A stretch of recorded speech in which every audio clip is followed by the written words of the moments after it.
चलिए भाई। नमस्कार, गुड मॉर्निंग, क्या हलचल है। मैं मनीष ग्रोवर आप सबका स्वागत करता हूं आपके अपने YouTube channel SSC coaching bye olive board पर। गुड मॉर्निंग विकास। तो देखिए भाई, आज के सेशन में हम लोग देखने वाले हैं परसेंटेज के कुछ सवाल। तो देखिए, 8, 9, 10 जितने भी सवाल हम कर पाएंगे, कोशिश रहेगी मैक्सिमम की। तो वन बाय वन स्टार्ट करते हैं आज के पहले सवाल को। तो ये रहा पहला क्वेश्चन। ये सवाल लास्ट ईयर 2025 में एसएससी सीजीएल के एग्जाम में पूछा गया है। तो आज इसको देखते हैं कि क्या लेवल था, क्या सवाल था। वेरी गुड मॉर्निंग बेटा। और किस तरीके से कोई कर सकता था। देखो, मुद्दे की बात पढ़ना, ना कि बेवकूफी करना, क्योंकि अब 15 मिनट है हमारे पास। एक ऑफिसर है, वो डिफेक्ट करता है, मतलब वो चेक करता है डिफेक्ट रेट 4 अलग अलग मशीन में। पहली मशीन का डिफेक्ट 1.8% है, ये दूसरी का, ये तीसरी का। चौथी मशीन 5 घंटे कम चलती है बाकी तीनों की एवरेज से, और उसमें डिफेक्ट 0.92 यूनिट का है। टोटल डिफेक्ट चारों से 4.12 का है, और प्रोडक्शन सेम है हर मशीन से। तो आइए सर जी, जब हर मशीन से प्रोडक्शन सेम है, तो मैंने सबकी प्रोडक्शन को 100 मान लिया। मुझे चारों मशीन की डिफेक्ट जो चीजें हैं वो पता है, और चौथी मशीन की भी पता है। तो इन तीनों से कितना डिफेक्ट आया, वो हो गया 3.20। तो पहली का डिफेक्ट है 1.8, दूसरी का डिफेक्ट है 2.4, और तीसरी का डिफेक्ट है 1.6। तो टोटल मिलाकर डिफेक्ट हो गया 5.8 यूनिट, और टोटल डिफेक्ट है 3.2 सर जी। तो एक यूनिट्स का मान 16/29 हो गया। तो 100 यूनिट का मान 1600/29 हो गया। ये आपका प्रोडक्शन आ गया। ये 100 क्या था? प्रोडक्शन था आपका सर जी। तो चौथी मशीन का डिफेक्ट परसेंटेज बताओ। बताओ भाई, चौथी मशीन में कितना डिफेक्ट आता है? 0.92। किसमें से? 1600/29 में से सर जी। चौथी मशीन का डिफेक्ट है 0.92, वो भी किसमें से? 1600/29 में से। इसका ध्यान आप लोगों को पूरे तरीके से रख लेना चाहिए। अब बेटा सॉल्व करना है, सॉल्व कर लेते हैं। 4 पे गया 23, और 4 पे गया 400। 29 को 23 में मल्टीप्लाई कर दीजिए। 87 और 67 बटे में 400। जब 400 से इसको डिवाइड करोगे 160 और 70 के बीच कोई वैल्यू आएगी। तो 160 और 70 के बीच आपके सवाल का आंसर हो गया 1.67% डिफेक्ट रेट है आपका सर जी। कितना? 1.67% डिफेक्ट रेट है आपका। अब विकास और मिशैल बच्चे, जो मैं पूछूंगा हां या ना में जवाब देना, बस इतनी सी कृपा करना। जब चारों का डिफेक्ट पता है और चौथे का डिफेक्ट पता है तो तीनों का डिफेक्ट निकलकर आ गया। हर मशीन की प्रोडक्शन बराबर है, तो प्रोडक्शन 100 ले लेते हैं। 1.8 प्लस 2.4 प्लस 1.6, तो टोटल 5.8% का डिफेक्ट आ गया हमारी प्रोडक्शन का। तो हमारी प्रोडक्शन का 5.8% मुझे मिल गया।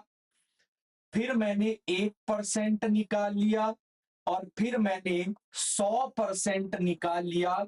अब बताओ कमेंट करके, बात समझ आई कि नहीं आई? जरूरी नहीं है हर चीज को घिस पिट के लिखना ही लिखना है।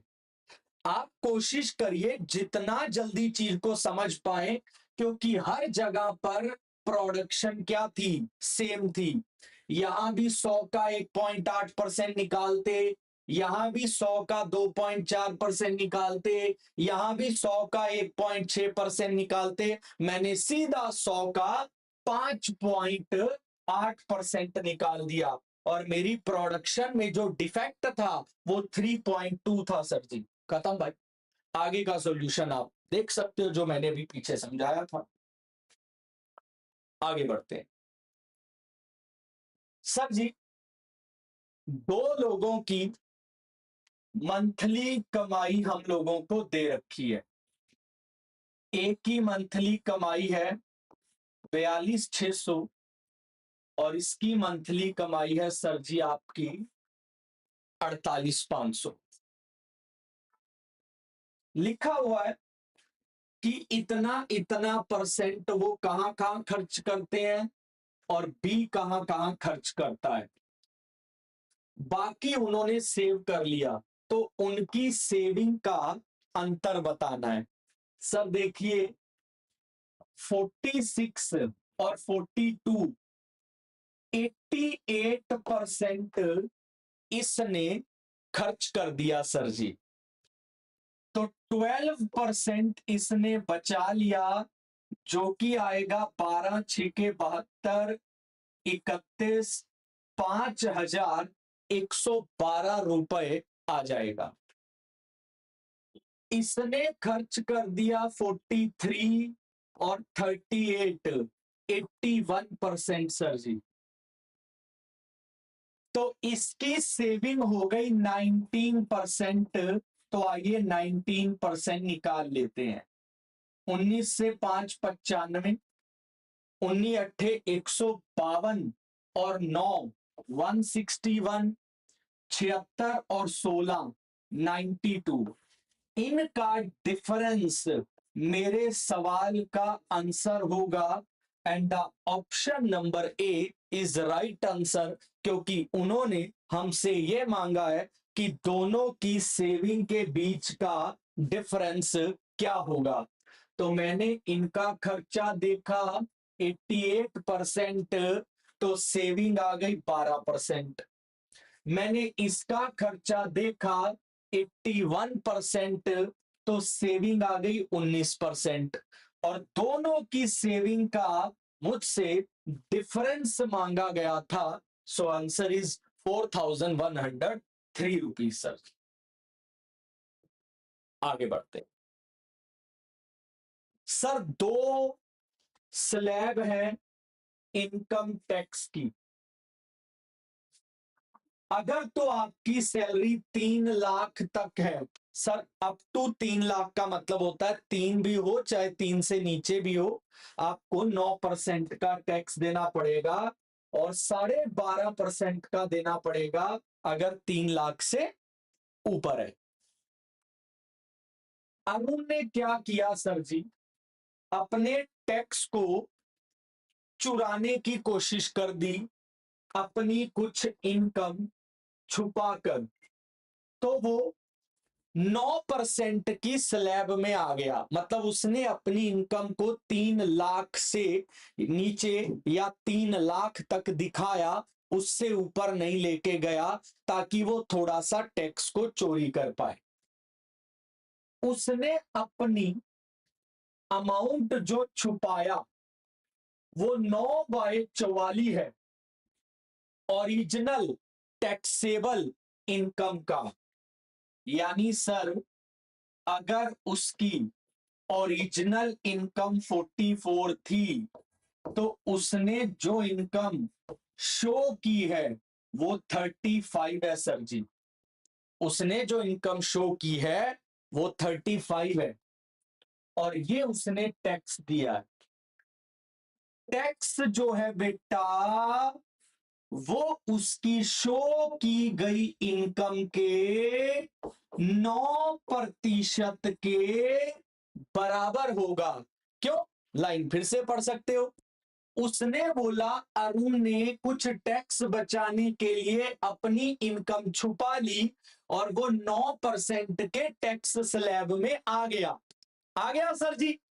यानी जो उसने इनकम शो की है उसका 9% टैक्स में गया, जो कि 25,000 के बराबर है, 200 के बराबर।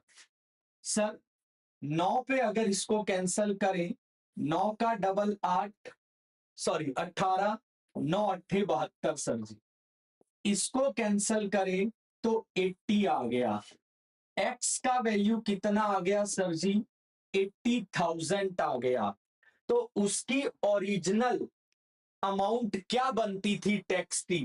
तो पहले तो उसकी ओरिजिनल इनकम निकाल लो, यहां पर 8,000 मल्टीप्लाई करके ओरिजिनल इनकम आ गई 3,52,000।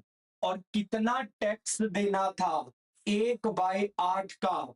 8 चौके 32, 8 चौके 32, आपके सवाल का आंसर आ गया। उसका जो ओरिजिनल टैक्स बनता था वो 44,000 बनता था। तो सर, जब भी हम कोई भी सवाल करते हैं, गुड मॉर्निंग बच्चे, प्रिया, दर्शना, जो भी मतलब गुड, सॉरी फॉर इनकन्वीनियंस अगर कहीं ना, प्रिया दर्शनी जी, गौड़ा जी, ठीक। जब भी हम कोई सवाल करते हैं, कोई फ्रेश क्वेश्चन, कोई नया क्वेश्चन, मुझे लगता है कई लोगों के लिए फ्रेश सवाल होगा, शायद आपने कईयों ने किया हो, कईयों ने नहीं देखा हो। बट अगर हमारी रीडिंग स्किल अच्छी है तो हमें कभी कोई दिक्कत नहीं होगी। और 2025 में एसएससी ने ऐसे सवाल बहुत ज्यादा पूछे हैं, 2024 में भी पूछे हैं, जो क्लास में टीचर ने कॉन्सेप्ट के नाम पे नहीं पढ़ाए, क्योंकि ऐसा कोई कॉन्सेप्ट ही नहीं होता। उनको बोलते हैं मिसलेनियस। बस एक स्टेटमेंट बनाएगा, जो रीड कर लेगा वो निकाल लेगा, जो नहीं रीड कर पाएगा वो फंस जाएगा। हम आगे बढ़ते हैं सर। एक स्कूल ने 75% लिखा है, एक स्कूल ने अपनी नई इमारत के लिए जरूरी रकम का 75% हिस्सा माता पिता से औसतन 1,200 रुपया चंदा लेकर जुटा लिया। जैसे एक एग्जाम्पल लेते हैं, एक स्कूल की बिल्डिंग बननी थी, चाहिए तो 100 रुपए थे, पर आपने जितने चाहिए थे उसका 75% आपने लिया, और आपने वो पैसा लिया एवरेज डोनेशन 1,200 रुपए पेरेंट से। एवरेज डोनेशन 1,200 का मतलब है किसी ने 2,000 दे दिए होंगे, तो किसी ने 1,000 भी दिए होंगे, तो किसी ने 500 भी दिए होंगे। एवरेज 1,200। द पीपल ऑलरेडी, जिन लोगों ने अब तक संपर्क किया वे 60% छात्रों के माता पिता थे। मतलब जो पैसा आपने 75% इकट्ठा किया वो 60% स्टूडेंट के बच्चों माता पिता से ही कर लिया। भाई स्कूल में जितने भी बच्चे पढ़ते थे 60% बच्चों के पेरेंट्स से ही ये पैसा आ चुका था। अगर स्कूल रेज करे एग्जैक्टली वो पैसा जो चाहिए, तो एवरेज डोनेशन बचे हुए लोगों से कितना लेना पड़ेगा? सर आइए एग्जाम्पल के तौर पर शुरू करते हैं। मान लीजिए पेरेंट्स कितने थे सर जी? 100x, और अमाउंट हमें चाहिए भी कितना था?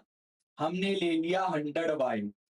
तो हुआ क्या, आपने 60% लोगों से हर एक से 1200 रुपया ले लिया। लिखा है ना कि जो लोग ऑलरेडी पैसे दे चुके हैं वो 60% स्टूडेंट के माता पिता हैं, यानी 72,000 रुपया आपने इकट्ठा कर लिया।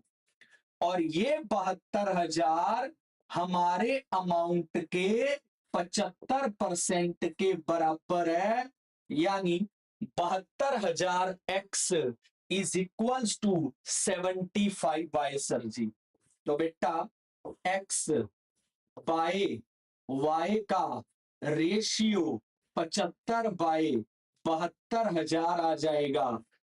अब इसको सॉल्व कर लेते हैं। 25 पे 3, 25 का डबल 50, 25 अट्ठे 200, तो 1/960 रेशियो आ गया x और y का। यानी पैसा कितना चाहिए था? 96,000 रुपया। और कितना इकट्ठा हो गया है? 72,000 रुपया। और पेरेंट्स भी कितने थे? x की वैल्यू जब 1 आ गई तो 100 पेरेंट्स थे। 24,000 अभी भी इकट्ठा करना रह गया।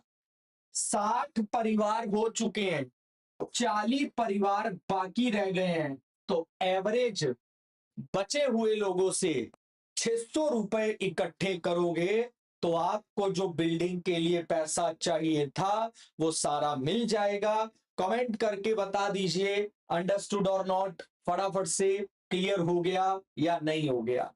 तो मैं फिर कहूंगा बच्चा, कभी भी कोई नया सवाल हम फेस करते हैं, आप हैं मैं हैं, मैंने भी ये सवाल पहली बार फेस किया है, no joke at all sir ji, कोई मजाक नहीं कसम से।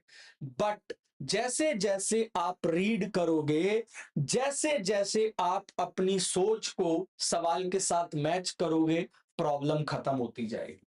आगे बढ़ते हैं सर। एक इलेक्शन में 2% वोटर आए नहीं, 500 वोटें इनवैलिड निकली। ए ने बी को 200 वोटों से हरा दिया। और अगर 43% वोटर्स लिस्ट का ए को मिला, तो बताइए टोटल कितनी वोटें डाली गई थी? बच्चा जी, मैंने वोटर्स को 100 यूनिट ले लिया, 2% लोग नहीं आए, तो टोटल कितने लोगों ने आकर वोट डाली? 98 यूनिट ने। तो क्या मेरा शॉर्टकट ये हो सकता है कि कितने लोगों ने वोट डाली वो 7 का मल्टीपल होगा? वो भी कितनी बार? 2 बार। चलो सीधा 49 का मल्टीपल देखो। ये 49 का मल्टीपल नहीं है, ये 49 का मल्टीपल नहीं है, ये 49 का मल्टीपल नहीं है। मेरे सवाल का आंसर आ गया 2450। बोलो बच्चों, पहले तो अंडरस्टूड और नॉट। भाई मैं पेपर में बैठा हूं और मेरे पास टाइम काफी है, कोई प्रॉब्लम नहीं है टाइम की। बट अगर मैं सीधा देख सकता हूं कि मुझे कास्टेड वोट पूछे गए हैं जो कि 49 के मल्टीपल से सेटिस्फाई मैं कर सकता हूं, तो बात खत्म हो जाएगी सर एक मौके पे, यही के यही। पर चलिए अब एक बड़ा प्यारा पॉइंट बताने जा रहा हूं, समझ आए तो भी अच्छा है, नहीं आए तो रिपीट करना आपका काम होगा। कभी भी जीतने वाले को या हारने वाले को वोटर लिस्ट में से कुछ वोटें मिले तो क्या करना है, जितनी इनवैलिड वोटें हैं उनको माइनस कर देना है, और एक कितनी वोटों से हार रहा है 500 से, और उसको यहां माइनस कर देना है, और 300 माइनस में नहीं लेना, प्लस में ही लेना है। अब कोई भी वोट इनवैलिड नहीं है, तो जितनी भी वोटें डाली गई हैं वो सारी वैलिड हैं। तो वैलिड वोटें दो लोगों के पास चली जाएंगी, एक विनर के पास, एक लूजर के पास। ठीक है, कोई बात नहीं प्रिया बच्चे, मैं फिर बता दूंगा जो मैं पहले बता रहा था, अभी इसको देख लो। अब लिखा है 43% वोटर लिस्ट का ए को मिला, तो वोटर लिस्ट कितनी है 100, 100 का 43% यानी 43 यूनिट ए को मिल गया। और अगर ए को 43 यूनिट मिला है, दोनों को 98 मिला है, तो बी को 55 यूनिट मिला है। बी को कितना मिला है 55 यूनिट। और ए बी से 12 यूनिट से जीत गया, और ए बी से कितनी वोटों से जीता है सर जी 300 से। एक यूनिट का वैल्यू 25 आ गया, तो कितनी वोटें डाली गई थी, तो एक यूनिट का वैल्यू 25, तो 98 का वैल्यू आ गया 2450।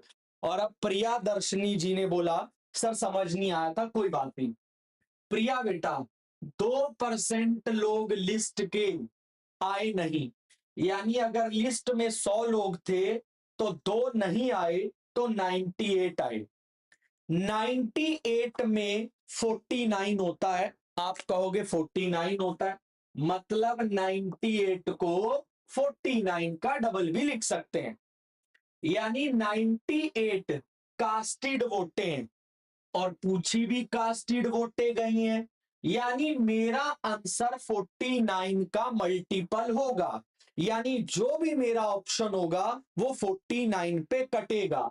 49 पे कटने वाला एक ही ऑप्शन था, बस ये मैं बता रहा था कि डायरेक्ट हो जाएगा, इतना लेंदी नहीं लेके जाना पड़ेगा। बट फिर भी आपने जहां भी इलेक्शन पढ़ा हो अपने किसी भी टीचर से, आपने गारंटीड है उन्होंने भी आपको ये लॉजिक समझाया होगा, पहले बेसिक बता के फिर ऐसे समझाया होगा।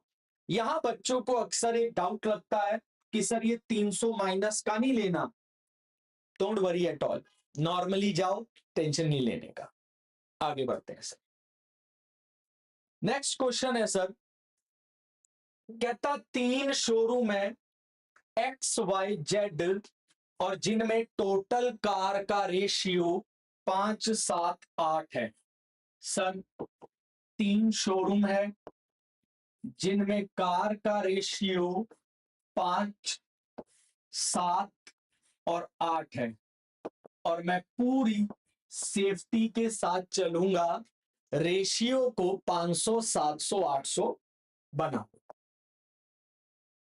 अब सर जी सिर्फ 2 ही तरह की कार, पेट्रोल और इलेक्ट्रिक है सभी शोरूम में, तीसरी कोई कार नहीं है। तो 36% टोटल कार पेट्रोल कार है एक्स शोरूम में।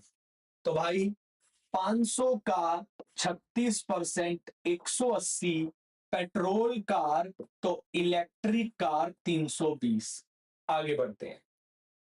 वाई शोरूम में पेट्रोल कार 75% कम है इलेक्ट्रिक कार से। सर जी पेट्रोल कार इलेक्ट्रिक कार से 75% कम है, यानी अगर ये 100 है तो ये 25 है, तो 1:4 में 700 को बांट लीजिए, 140 और 560 आ गया।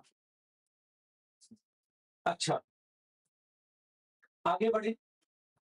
जेड में पेट्रोल सॉरी इलेक्ट्रिक कार और पेट्रोल का रेशियो 16:9 है, तो पेट्रोल और इलेक्ट्रिक कार का 9 और 16 है। 25 का वैल्यू 800, एक का वैल्यू 32, 9 का वैल्यू 288 और ये आ गया सर जी 512। अब सवाल क्या है, सवाल देखते हैं। कहता नंबर ऑफ पेट्रोल कार कितना परसेंट कम ज्यादा है इलेक्ट्रिक कार से। तो बेटा नंबर ऑफ पेट्रोल कार अगर मैं जोड़ता हूं तो वो आ गई सर मेरे पास 608 सर जी। नहीं नहीं नहीं नहीं नहीं 300, हाँ ठीक है जी, ठीक है जी, चलेगा। 608 हमारी पेट्रोल कार आ गई। टोटल कारें 2000 थी, अगर पेट्रोल 608 है तो इलेक्ट्रिक 1392। तो सवाल है कि पेट्रोल इलेक्ट्रिक से कितना परसेंट कम है। 784 कम है, वो भी 1392 से, और इंटू में 100 4 पे गया। अगर इसको 4 पे डिवाइड करें तो 196, 4 तिये 12, 4 चौके 16, 4 अट्ठे 32, 4 पे 49, 4 पे 87। आंसर आ गया 4900 बाय 87%। पहले गया 435, बच गया 55 और फिर गया लगभग 6। 46% के, नहीं सर, ओ 46 नहीं, 56% के आसपास आपका आंसर आना चाहिए, नॉट 46, 56% के आसपास। तो सर सवाल अच्छा था। ईमानदारी से अब एक कमेंट करके बताओ जिन्होंने भी ये सवाल देखा या जो शुरू से इस सवाल में जुड़े हुए थे, क्या कोई इनकम एक्सपेंडिचर का सवाल है कि टीचर कॉन्सेप्ट सिखा के आए? नहीं। ना ये इलेक्शन का सवाल है कि कॉन्सेप्ट आता हो।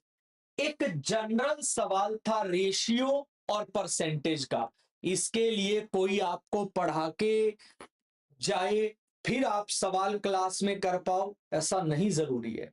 ये वो मिसलेनियस एग्जाम्पल होते हैं जो किसी भी शक्ल में मेरे सामने पेपर में आ सकते हैं और हमें वो करके दिखाने होते हैं। आगे बात करते हैं। सर जी एक इलेक्शन है इन 3 लोगों के बीच में और इनका नाम है पी आर और एस। सर 1/10 वोटों का इनवैलिड निकला, यानी अगर कास्टेड वोट यानी डाली गई वोटें 100 थी तो इनवैलिड कितनी निकली? 10। तो वैलिड कितनी निकली? 90 सर जी। और जो लोगों के बीच में बंटती हैं वो वैलिड वोटें ही बंटती हैं, हम बात कर चुके हैं। लिखा है वोट्स जो डाली गई हैं आर और एस के फेवर में वो हाफ है टोटल वोट्स का। सर जी बेटा डाली गई वोटें अगर 100 हैं तो 50 वोटें इनको मिली हैं, तो इसको कितनी मिली है? 40। लोग कहेंगे 50 और 50 100 होना चाहिए। सर जी लोगों के बीच में वैलिड वोट बंटती है। अब फिर अगला सवाल आएगा कि इनको 1/10 क्यों दिया गया? पोल्ड वोट का वो लिखा था इसलिए देना पड़ा, पर वैलिड वोटें 90 हैं जो इनके बीच में बटेंगी। इसको 50 दोनों को, तो इसके पास 40 बची और उनको इक्वल वोटें मिली हैं। इक्वल का मतलब 25 इसको और 25 इसको। सर यहां तक डन हो गई बात। अब आगे की तरफ बात करते हैं। एक फॉल्ट के कारण एस की आधी वोटें एंड, एक second, half of the votes of S और इनवैलिड वोट का हाफ आर को मिल गया। सर जी कोई दिक्कत हो गई, दिक्कत के कारण एस की वोटें आधी आर के पास चली गई और जो इनवैलिड वोटें थी उसका भी आधा आर के पास चला गया। 10 में से 5, आज ये जनाब 42.5% या 42.5 की भागीदार हो गए। तो आर को कितने परसेंट मिलता है ओवरऑल का? सर जी ओवरऑल वोटें कितनी थी? 100। आर को कितना मिला? 42.5%। खत्म सर जी। सर 15 मिनट में ये सवाल करने में दिमाग में जरूर आएगा, इतना बड़ा पढ़ो, कहीं मिस्टेक की वजह से नहीं कर पाया। देखो मिशे बच्चे, किसी भी YouTube चैनल पे चले जाओ, ये मेरी गारंटी है, वही सब पढ़ाया जा रहा होगा जो नॉर्मल बच्चा पढ़ के 15 मिनट में 25 कर देगा। मैं वो पढ़ा रहा हूं कि कल को अगर 2 सवाल भी किसी के पेपर में लेंदी हुए तो कैसे जल्दी रीड करें और कैसे उसको पिक करें। यही फर्क देखना है आपको मटेरियल और कंटेंट के लिए। अब मैं भी वही पढ़ा दूं। इनकम एक्सपेंडिचर के 5 सवाल वो तुमने फाउंडेशन में भी मेरे साथ पढ़े हैं, किसी ने मेरे साथ क्रैश कोर्स किया है वहां भी पढ़े हैं, कहीं और प्रैक्टिस कर रहे हो, मैं भी आगे प्रैक्टिस कराऊंगा जरूर। बट मेन, अगर मेरे सवाल में 3 सवाल भी, मेरे पेपर में 3 सवाल भी ऐसे आ गए इस रीडिंग स्किल के, इस रीडिंग पैटर्न के, तो उस टाइम पर मैं क्या करूंगा? ये तो तुम्हारे पेपर में आया हुआ सवाल है पिछले साल 2025 में। तो अगर ऐसा सवाल आ गया, वही करवा रहा हूं कि कैसे जल्दी रीड कर लो इतनी लेंदी सवाल को, वही मेरा काम है। बस आज के लिए इतना ही रखते हैं। मेरे साथ आगे पढ़ने के लिए, फाउंडेशन के लिए या क्रैश कोर्स के लिए किसी भी तरीके से आप ऑलिव बोर्ड के ऊपर सब्सक्राइब कर सकते हैं।